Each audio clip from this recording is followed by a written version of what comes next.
మొట్టమొదటిసారిగా పెన్షన్ ఇచ్చింది, ప్రారంభించింది నందమూరి తారక రామారావు గారు. ఆ రోజు ఆయన ఇచ్చింది 35 రూపాయలు. అప్పట్లో 35 రూపాయలు ఒక కుటుంబానికి పెద్ద వెసులుబాటు. అక్కడి నుంచి మేము తర్వాత నేను వస్తానని 94-95లో 75 రూపాయలు చేశాను. ఆ తర్వాత 2014 వరకు ఆ 75 రూపాయలు 200 రూపాయలు అయింది. నేను వచ్చిన వెంటనే 200 రూపాయల్ని 1000 రూపాయలు చేశాను. మళ్లీ 200 రూపాయల్ని 2000 చేశాను.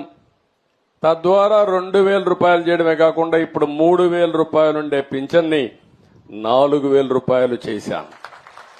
అంటే మీరు గుర్తుపెట్టుకోవాల్సింది